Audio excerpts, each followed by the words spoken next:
¿Qué tal? ¿Cómo están? Bienvenidos a Club de Prensa Miami, el espacio donde ponemos en contexto las noticias clave de Estados Unidos, América Latina y el mundo. Soy Alessandra Martín y los invito a acompañarnos en este recorrido informativo con contraste y análisis. Gracias por estar con nosotros. Comenzamos con la visita del secretario de Estado Marco Rubio a Ecuador, y es que se reunió con el presidente ecuatoriano Daniel Noboa para coordinar temas de seguridad, migración irregular y operaciones antidrogas en un momento en el que la nación sudamericana enfrenta mucho del tránsito de la cocaína mundial. Un encuentro que se da apenas un día después de que Rubio se reunieran con el gobierno mexicano, donde buscó reforzar la cooperación bilateral contra los carteles para frenar el tráfico de fentanilo y otras drogas hacia Estados Unidos. Escuchemos lo que dijo Rubio desde Quito. Estamos comprometidos 100% a ayudar a este gobierno, ayudar a Ecuador a enfrentarse a esta amenaza, una amenaza que realmente en muchos casos es fomentada del extranjero. Estos son grupos de narcotráfico, de minería ilegal, que se convierten en grupos ilegales, pero todo viene procedente de cosas que están ocurriendo en el exterior, pero es una amenaza interior para el país. Vamos a hacer todo lo posible a ayudar. Le puedo decir hoy primero que hemos designado, en el día de hoy vamos a designar como grupos terroristas a los lobos y a los choneros, que eso trae toda una serie de opciones que Estados Unidos puede llevar a cabo a través de nuestras leyes. Es una designación que hemos hecho en el día de hoy.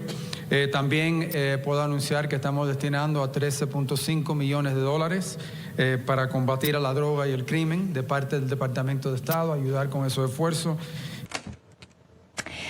Esas eran las palabras del secretario de Estado Marco Rubio desde Quito, Ecuador, en ese segundo encuentro, en esa gira oficial de Rubio en Latinoamérica. Vamos a saludar a esta hora a Víctor Amaya, periodista de Tal Cual, desde Venezuela. Muy buenas tardes, Víctor, ¿cómo estás? Hola, buenas tardes, ¿cómo están? Gracias por la invitación. Y a Verónica Ortiz, abogada y analista política y también ex CEO del Consejo Mexicano de Asuntos Internacionales. Muy buenas tardes, Verónica, ¿qué tal? ¿Qué tal, Alessandra? Un gusto estar con ustedes. Justamente, Verónica, conversábamos la noche anterior de esa visita con tanta expectativa de Rubio a México, y a mí me gustaría preguntar, ¿no, Verónica? ¿Cuáles han sido las diferencias? Sobre todo, son visitas totalmente distintas. Creo yo que una fue a un país vecino y la otra visita más bien a un país aliado. ¿Cómo has visto tú, cómo compararías ese encuentro de Marco Rubio con Claudia Sheinbaum y de Marco Rubio con Daniel Noboa? Claro, me parece pertinente la distinción que haces. Creo que la visita que hizo a México, efectivamente, pues somos vecinos. Alguien escribía, Alan Writing, que somos vecinos distantes. Ahora, evidentemente, cooperamos, pero siempre ha habido una relación, digamos, un poco más tensa en las formas, en el fondo. Acá en México se reporta como una reunión exitosa, y sin duda, seguramente lo fue, sobre todo porque no hubo rispidez, ¿no? ni desencuentros, evidentemente, que no se iban a hacer públicos, y más bien todo fluyó de bastante buena manera. Y lo menciono así porque el propio senador, ex senador Marco Rubio, cuando era senador en los años pasados, en la administración del presidente Biden, él fue muy crítico de la administración anterior mexicana, del expresidente López Obrador. Lo criticó mucho precisamente por esa política tan desastrosa, tan fallida de abrazos no balazos, que lo que permitió es que proliferaran y se empoderaran los cárteles de la droga. Entonces, la verdad es que la expectativa pues era, digamos, no había la absoluta certeza de que Marco Rubio viniera en un plan más amistoso o no después de esos antecedentes. Claramente, la administración de la presidenta Sheinbaum está colaborando sin duda, digamos, ha dado un giro de 180 grados en esa política del combate al narcotráfico. Se acabaron los abrazos, ahora hay balazos y todo lo que no se veía antes, es decir, se negaba que incluso se produjera fentanilo en México, se negaba que hubiera laboratorios clandestinos y se negaban muchas otras cosas que ahora evidentemente pues resulta que sí existen y se están combatiendo. México ha entregado a 55 delincuentes ya criminales de las que estaban presos en México y que fueron requeridos por Estados Unidos. Hemos abatido también el número de migrantes que cruzan. El tema de las drogas, ha habido decomisos evidentemente muy importantes, destrucción de laboratorios.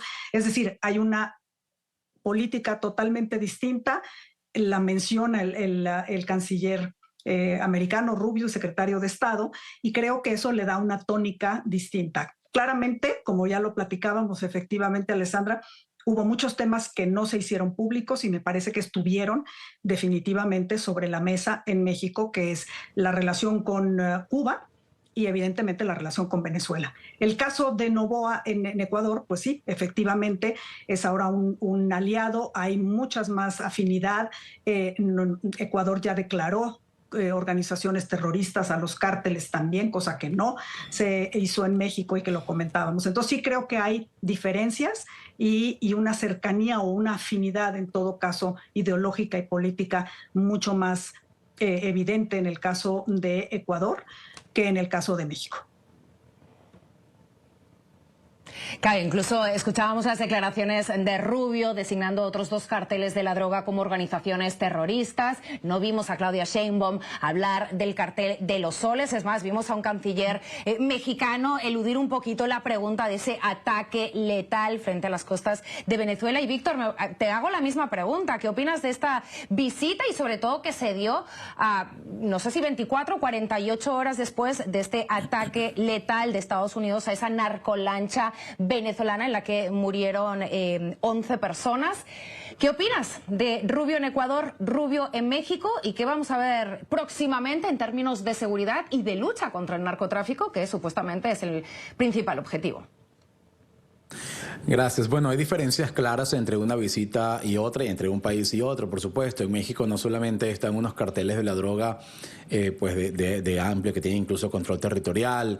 En algunos casos hemos visto hasta casi que milicias armadas privadas a servicio de esos carteles, pero también son carteles que están moviendo hacia Estados Unidos fentanilo, cosa que los carteles de Sudamérica no están moviendo como si cocaína, ¿no?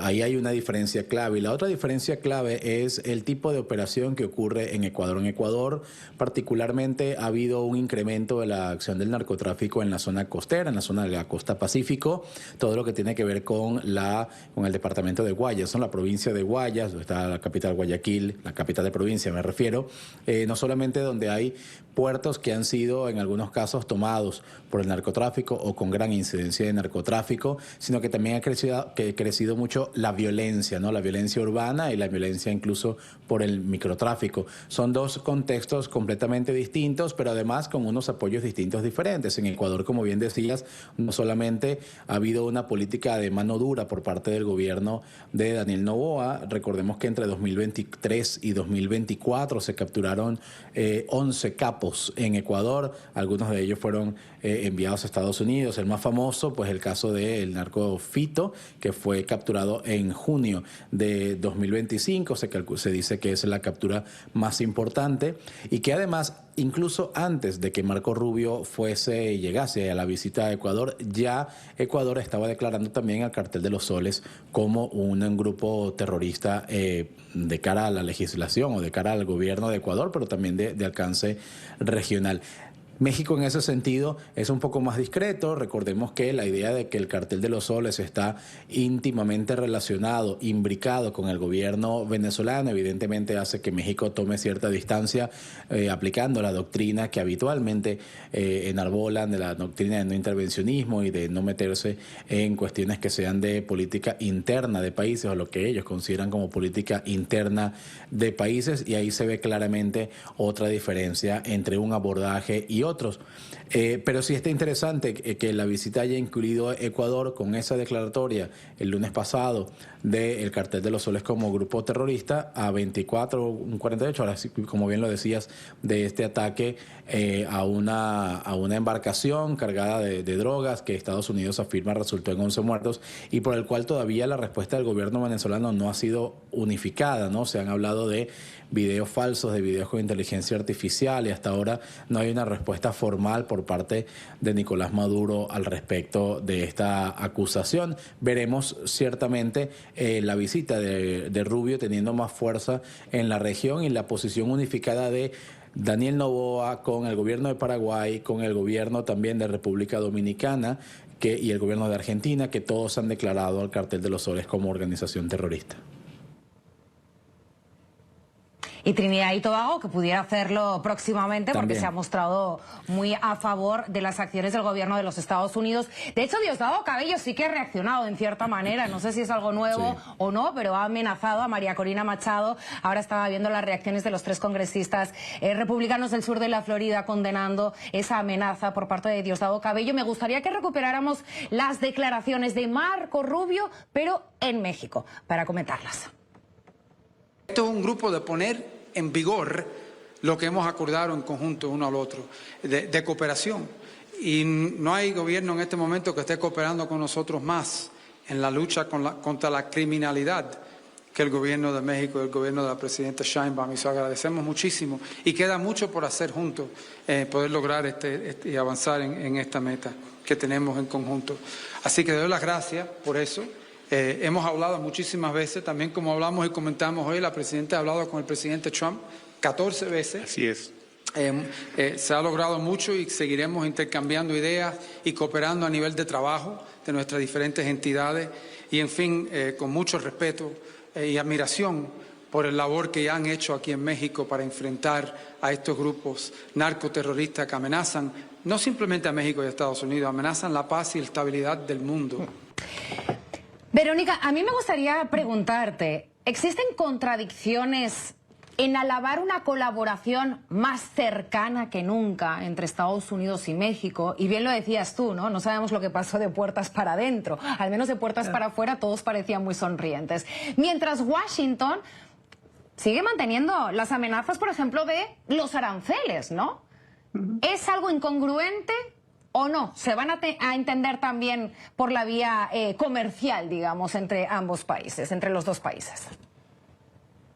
Mira, justo esa es la pregunta que, digamos, está flotando en el ambiente acá, de saber si después de esta reunión, que aparentemente fue tan positiva y en un tono tan cordial y amigable, también habría alguna novedad en términos de los aranceles que todavía tenemos pendiendo, digamos, sobre la cabeza de México, y que lo que hemos logrado hasta ahora pues ha sido una prórroga en cuanto a los que se refieren al combate o que estaban vinculados con este abatimiento del tráfico de fentanilo. La verdad de las cosas es que no se dijo nada, y creo que donde hubo una diferencia que nos puede dar un poco idea de hacia dónde van las cosas es que por parte del comunicado del secretario Rubio, no del de México, es decir, emitieron un comunicado conjunto, pero el secretario Rubio, además, el Departamento de Estado hizo una publicación en las redes sociales en las que decía que el secretario Rubio había urgido a que México remueva las barreras no arancelarias que impiden justamente el flujo correcto, digamos, de bienes, de mercancías y de inversión de empresas estadounidenses en México. Y creo que ahí está un punto también del que todavía no nos vamos a poder zafar.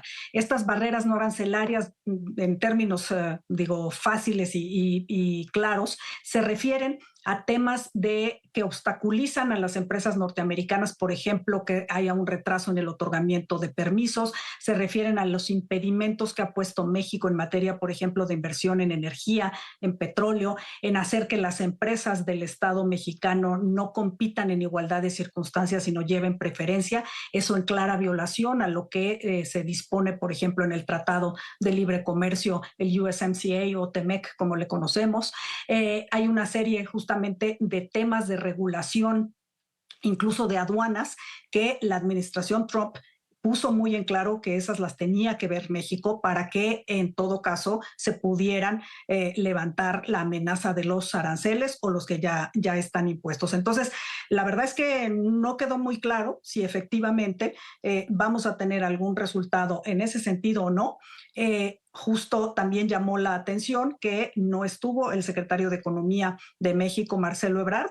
La reunión se centró con los funcionarios en materia de seguridad y combate al narcotráfico y los embajadores, evidentemente, de ambos países. Pero entonces sí creo que queda eso todavía como un pendiente sin resolver. Y respecto a la contradicción de la que hablas, pues me parece que esa ha sido un poco la tónica de la administración Trump, es decir, no dar todo, no conceder para que los países estén siempre a la expectativa y tratando de ver cómo cumplir más las exigencias de una Casa Blanca que también, hay que decirlo, a veces sí, efectivamente es contradictoria y no siempre, digamos, cumple lo que amenaza o no, pero es parte, creo yo, de la manera en la que el presidente Trump concibe su política exterior y sobre todo sus relaciones bilaterales. Faltará ver, como dices, es una incógnita, pero también, en cierta manera, es una incógnita estas nuevas medidas, ¿no?, que van a tomar de seguridad bilateral. Veremos cuál es el impacto y entonces conoceremos cuáles han sido las medidas. Y a mí me gustaría preguntarte, Víctor, lo he mencionado de pasada anteriormente, pero el canciller de México fue preguntado pues bastantes veces, ¿no?, sobre la destrucción de esa narcolancha y querían saber la posición de México sobre esa destrucción y el canciller pues evitó asumir una posición que vinculara al régimen de Maduro y se limitaba a citar pues la Constitución, hablando de autodeterminación, no intervención, soluciones pacíficas y el respeto a la soberanía. ¿Es noticia que el gobierno de México no se haya posicionado a favor del régimen de Maduro o por parte esperaban una respuesta un poquito más contundente ahora que parece que Nicolás Maduro se estaría quedando solo, más allá de tener pues la alianza de Nicaragua, Cuba y más allá pues Rusia e Irán, ¿no? Bueno, recordemos que en el caso de México y los resultados de las elecciones presidenciales venezolanas de 2024, nunca hubo un reconocimiento formal por parte de México de que Nicolás Maduro hubiese ganado. Digamos, entienden y aceptan que Maduro está en el poder, pero no necesariamente avalan que sea un presidente con legitimidad. Pero de nuevo, en el caso venezolano, y también para no meterse, asume uno que en camisa de 11 varas con el tema ideológico y de la izquierda internacional, el Foro de Sao Paulo y demás, Morena y el gobierno de México, tanto de López Obrador como de Claudia Sheinbaum, ha sido muy cuidadoso en cómo referirse a Venezuela, a los problemas con Venezuela y estas conversaciones a nivel hemisférico, ¿no?, sobre el impacto que tiene Nicolás Maduro, el régimen de Nicolás Maduro en este sentido.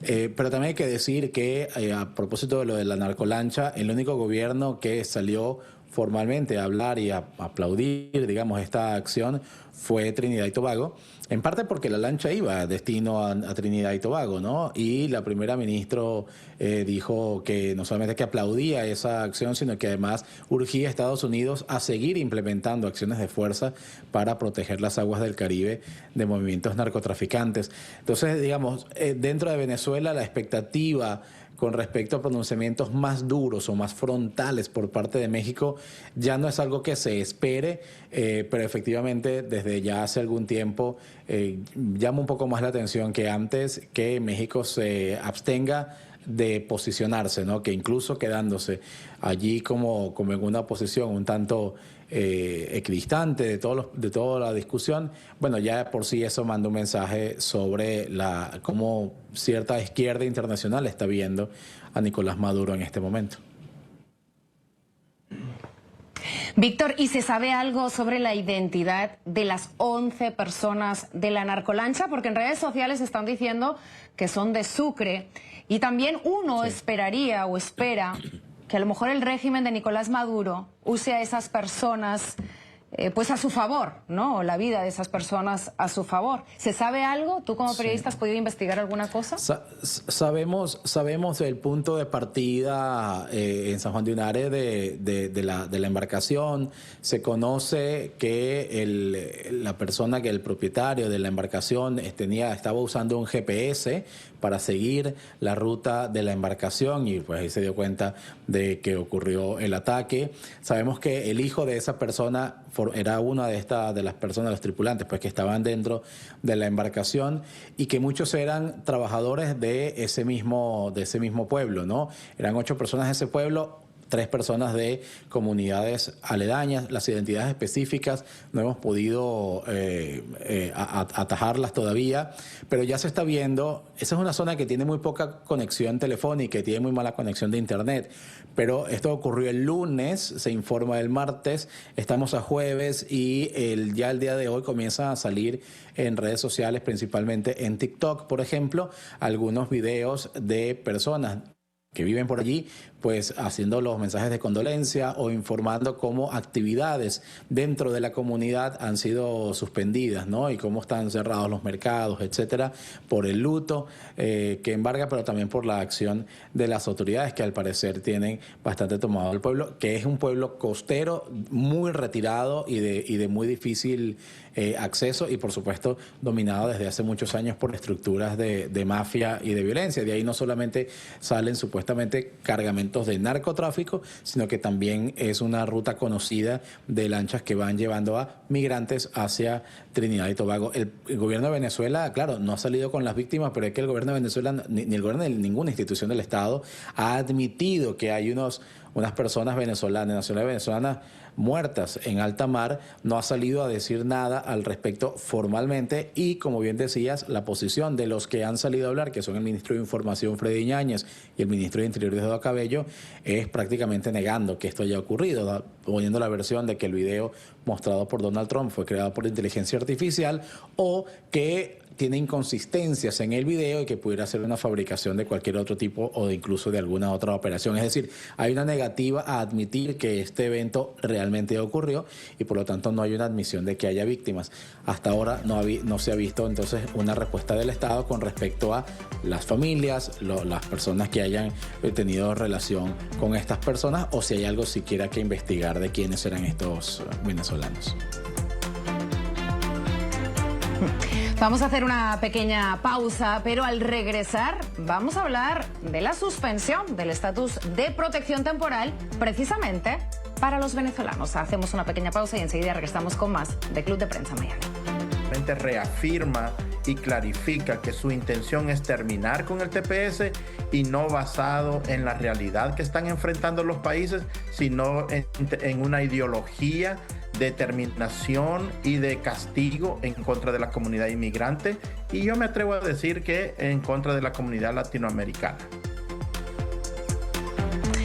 El Departamento de Seguridad Nacional, DHS por sus siglas en inglés, anunció este miércoles la terminación de la designación del estatus de protección temporal TPS otorgada a Venezuela en 2021, medida que expirará el próximo 10 de septiembre de 2025 por considerarse, así lo ha dicho el Departamento de Seguridad Nacional, contraria al interés nacional. La decisión será efectiva 60 días después de la publicación del aviso en el registro federal. Según cifras oficiales, más de 268.000 venezolanos se han beneficiado de este estatus y ahora podrían estar en el limbo si es que el juez Chen no emite una decisión. Seguimos conversando con Víctor Amaya, periodista de Tal Cual, y con Verónica Ortiz, abogada y analista política desde México. Víctor, ¿es una decisión incongruente por parte del gobierno de los Estados Unidos acabar con un programa que protege a personas que no pueden retornar a su país? Sí, en la parte pasada del programa Verónica también apuntaba a contradicciones dentro de la política de la administración Trump. En este caso es una de ellas también. Las acciones de la administración Trump contra el TPS, hay 2 TPS, el TPS 2021, el TPS 2023 para venezolanos, que en total suman casi 600.000 venezolanos en Estados Unidos. El gobierno de Donald Trump eliminó el de 2023, también avanzó para eliminar el de 2021. Evidentemente hubo demandas en cortes y demás. Uno de esos casos, como mencionabas, está a la espera de una decisión que tiene hasta el 9 de septiembre el juez Chen para pronunciarse, pero incluso si se pronunciara a favor de mantenerlo, la administración puede apelar a esa decisión y subir a otra instancia, ¿no? Es decir, el gobierno de Donald Trump ha avanzado en la intención de eliminar esos beneficios migratorios. Recordemos que además también se acabó con el programa del parole humanitario. También se cerró la aplicación CPV One que se usaba para migrantes que llegaban hasta la frontera sur de Estados Unidos. Y de alguna manera, como lo dices, es una contradicción porque el propio Departamento de Estado de Marco Rubio ha emitido documentos donde se afirma que en Estados Unidos, que en Venezuela se violan derechos humanos de forma masiva, que las autoridades que están en el control del país pues no son un gobierno legítimo, no son un gobierno pacífico y amenazas a sus ciudadanos y demás, pero también con la propia, los propios argumentos que la administración de Estados Unidos, independientemente de que fuese otro gobierno, enarboló en aquel momento para otorgar estos beneficios migratorios por unas situaciones que en el caso venezolano no han cambiado. En Venezuela sigue gobernando Nicolás Maduro, sigue habiendo violaciones de derechos humanos, sigue habiendo problemas de abastecimiento y de formas de vida, y sigue habiendo persecución, etcétera. Digamos, las razones fácticas no han cambiado, pero la decisión migratoria sí ha cambiado. Ahí se ve una contradicción, pero no es la única. En el caso de Venezuela también hay contradicciones con respecto a que la empresa Chevron, por ejemplo, obtuvo una licencia privada para seguir operando en Venezuela y comprar petróleo venezolano para llevar a Estados Unidos, y que Estados Unidos y Venezuela siguen manteniendo un corredor de envío de migrantes deportados. Justo ayer llegó un avión con más de 250 personas a bordo en ese sentido. Digamos que vemos que entre Estados Unidos y Venezuela, con respecto al tema migratorio, funcionan unos estándares que no son los mismos necesariamente que funcionan en el caso político, en el caso de seguridad nacional, con respecto al narcotráfico, o en el caso de la seguridad energética con respecto al petróleo. Justamente bien lo apuntabas, estamos a pocos días, debería ser inminente ya la decisión del juez Chen de la designación de 2021 y del 2023. En abril se quedaron más de 350.000 tepecianos sin protección. Si el gobierno, se espera que el juez Chen falle a favor, ya que ya lo hizo en el caso Ramos hace unos años con el TPS de hondureños, nicaragüenses y más nacionalidades, con lo cual se espera que falle a favor. Sin embargo, lo que bien apuntabas, Víctor, seguramente pase a la Corte de Apelaciones y de ahí a la Corte Suprema. Pero podemos ir ganando tiempo, aunque eso le crea un estrés al inmigrante absoluto, más allá de que no son solo, apuntaba, ¿no? Son más de 500.000 de venezolanos beneficiados del TPS. No es solo la persona beneficiada, es su entorno, ¿no? Es su familia, son vidas. A mí me gustaría preguntaros, porque al final, por más que el TPS de los venezolanos gane, como mucho, la extensión sería la extensión de Mallorca, es decir, hasta octubre de 2026. Verónica, ¿crees que el Congreso el año que viene pudiera darse a la tarea de trabajar en alguna ley que pudiera proteger a los inmigrantes? Y hay diferentes leyes que de hecho, o propuestas de leyes, proyectos de leyes que son bipartidistas. ¿Crees que pudiera ocurrir que hay necesidad de una reforma migratoria profunda? La tiene Estados Unidos, pero sería ignorante pensar que esta administración pudiera darse a la tarea. Ahora bien, una ley, un proyecto de ley de parche para proteger a ciertos inmigrantes, ¿lo ves factible o tampoco, ya que el año que viene tenemos elecciones de medio término?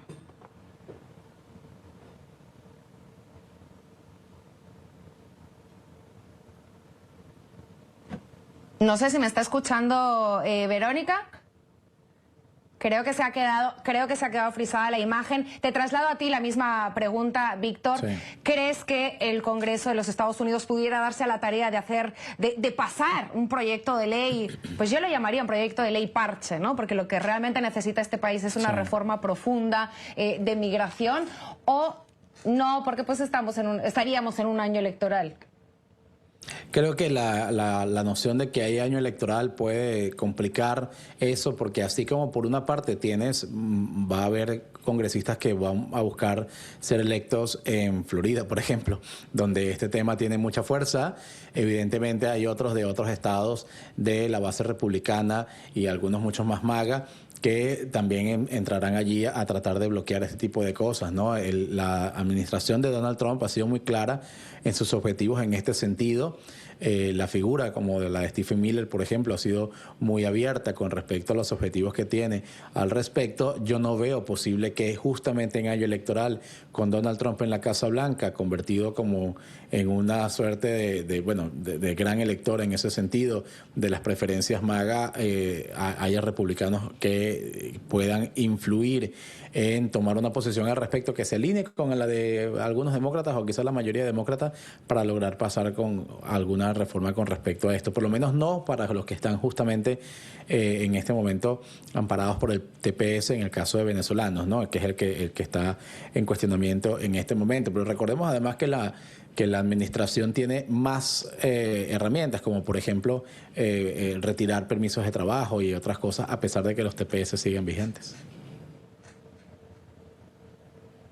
Efectivamente. Y entonces, según lo que acabas de decir, Víctor, no ves ningún tipo de viabilidad, ni siquiera propuestas de republicanos. Y estoy pensando, justamente porque pues soy del sur de la Florida, en la propuesta bipartidista, porque hay demócratas también en ese proyecto de ley de María Elvira Salazar, la ley Dignidad. ¿No ves ningún tipo de viabilidad o opciones a que eso pudiera pasar y de esa forma proteger a ciertos migrantes, aunque fuera, ¿no? Bueno, quizá lo que no veo quizás es la urgencia para que ocurra en año electoral. Otra cosa es que logren que esa ley pase lo más pronto posible al respecto de esta decisión que está pendiente del TPS y que la que está pendiente del juez Chen, para alejarse lo más posible de noviembre de 2026, que es cuando el asunto puede ponerse mucho más duro en las bases republicanas. Bueno, hemos recuperado a Verónica, creo que vuelve a estar con nosotros. Verónica, quiero que te quedes porque al regresar quiero saber tu opinión acerca de esta crisis de salud en Estados Unidos. Aquí en Florida plantean que los niños, pues no sea obligatorio vacunarlos para ir a la escuela. ¿A favor o en contra? Vamos a hacer una pequeña pausa, pero enseguida regresamos con más de Club de Prensa Miami. Evasivo porque no haré una declaración casi religiosa. ¿Salvó 1 millón de vidas? Bueno, no hay datos que lo respalden, o tal vez los datos, ya sabes, no hay ningún estudio que... Hay estudios de modelado, hay datos erróneos. No voy a afirmar algo si no puedo hacerlo con certeza científica. No significa que sea antivacunas, solo significa que soy pro ciencia. Ahí estábamos escuchando al secretario de Salud, Robert Kennedy Jr., que enfrenta este jueves, digamos, un áspero interrogatorio en el Comité de Finanzas del Senado, donde los demócratas lo están acusando, o lo han acusado en varias ocasiones, de socavar la confianza en las vacunas y de provocar una crisis dentro de las agencias federales. Por otro lado, el cirujano general de Florida, Joseph Ladapo, anunció este miércoles su intención de poner fin a todos los mandatos de vacunación en el estado. Y de concretarse, Florida sería el primer estado del país, el primer estado de Estados Unidos en eliminar por completo la obligatoriedad de las vacunas. Ladapo incluso comparó esos mandatos con la esclavitud. Mandatos que llevan años y que han evitado que millones de personas mueran gracias a la ciencia, gracias a la investigación. Verónica Ortiz, abogada y analista política. Seguimos conversando también con Víctor Amaya, periodista de Tal Cual. Verónica, ¿qué te parece todo esto que está pasando aquí en Estados Unidos con la salud? Parece que ya no somos amigos de la ciencia, sino que estamos comprando otro tipo de retóricas. Más allá de lo que digan los dirigentes, hay una desafección o una desconfianza por las vacunas desde la pandemia. Y, por ejemplo, aquí en el estado de la Florida, tú sí que puedes, o sea, como padre, puedes decir que no vacunas a tus hijos por una serie de excepciones. Sin embargo, existe la obligación por parte de los padres de vacunar a tus hijos, a no ser que te excuses en motivos religiosos o de salud. ¿Qué opinas de esto? ¿Qué riesgos puede tener para la salud de los niños, de las familias? Y si esto puede marcar un precedente para otros estados republicanos, por ejemplo.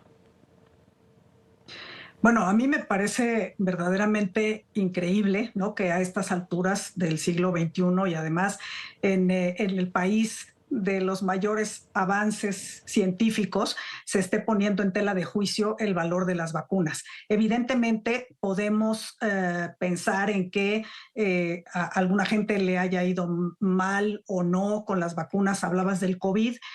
Sí, pues digo, hay un pequeño porcentaje siempre de gente que va a tener alguna reacción o que no la va a tolerar o que va a desarrollar alguna otra cosa. Eso es evidente. Pero me parece que poner en cuestionamiento el funcionamiento de vacunas como las que se aplican contra la polio, contra la rubiola, no, contra el sarampión, es negar la historia de éxito que ha habido en los últimos 50 años. Entonces, decir que no tiene evidencia, por ejemplo, la Organización Mundial de la Salud y demás, pues me parece que es verdaderamente irresponsable, casi raya en lo criminal, porque lo que sí hemos visto, y simplemente de una observación empírica, es que la gente o los niños ya no tienen polio, no se mueren de ese tipo de enfermedades, y si les dan, por ejemplo, pensando en el sarampión, que ha habido brotes otra vez y demás, bueno, a los niños que están vacunados no necesariamente van a tener que llegar al hospital o incluso a poder morirse. Entonces, negar esos avances que están a simple vista me parece increíble, como lo digo. Hay que ver si esto no crea un precedente en el sentido de que, como bien mencionas, pues alrededor de un casi 40% de la población desconfía del tema de las vacunas. Pero en este caso, cuando se trata de niños, yo pensaría que los padres, salvo que haya verdaderamente razones que creo que podrían ser a lo mejor de una minoría en temas de salud o de creencias demasiado rigurosas religiosamente, pues yo esperaría que los propios padres reaccionaran ante esto. Creo que no hay, digamos, una decisión más no terrible que negarle a un hijo o una hija el derecho a que tenga una mayor protección en salud. Y como digo, me parece que las evidencias están a la vista de todos y no de los años recientes, ni siquiera del COVID, que podemos en todo caso argumentar si esas vacunas fueron lo suficientemente probadas o no. Pero cuando hablas de las vacunas de que se les aplican a los niños y que han salvado, según la Organización Mundial de la Salud, 150 millones de vidas, quizá no tengamos el número exacto, pero como digo yo, creo que a simple vista podemos ver que los casos de muertes infantiles o de gentes que quedaron con discapacidades terribles, esos ya no existen y ya no vemos ahora. Entonces, sí creo que es estar jugando con fuego y me preocuparía mucho que no hubiera una reacción, en todo caso, del electorado en la Florida y que al revés, que esto digamos, les diera ideas a otros estados de seguir en la misma línea. Sí me parece muy preocupante y me parece que aquí son los votantes los que deberían de tener pues una voz que llevaran a sus legisladores y que se manifestaran justamente en contra de algo así tan irresponsable. De hecho, aquí en el estado de la Florida ya nos han sacado el flúor, justamente diciendo que es mejor pues la libertad y que el flúor pues que no beneficia en absolutamente en nada a las personas. Así que bueno, veremos, como bien dices, el año que viene son elecciones. Aquí en el estado de la Florida, en las pasadas elecciones, le otorgamos todo el éxito y el triunfo al Partido Republicano. Veremos qué ocurre el año que viene en estas elecciones de medio término. Por cierto, todo esto aún no es una realidad. Hay cosas que pueden decidirse de forma administrativa, pero hay otras que requieren de un paquete legislativo y para ello se ha creado una comisión, Make America Health Again, en el estado de la Florida, presidida por la mujer del gobernador de Florida. Nos despedimos aquí. Víctor Amaya, periodista de Tal Cual, desde Venezuela. Verónica Ortiz, como siempre, abogada y analista política. Un placer. Muchísimas gracias por participar en el día de hoy aquí en Club de Prensa Miami. Vamos a hacer una pequeña pausa y enseguida regresamos. Y seguimos con más de Club de Prensa Miami. Sin embargo, se nos ha agotado el tiempo de la actualidad y la información, pero no en NTN 24, porque los dejo con mi compañero y amigo Hugo Vecino con los titulares. Como siempre, ha sido un placer acompañarles desde los estudios internacionales de NTN 24 en Miami. Que acaben de pasar una feliz tarde.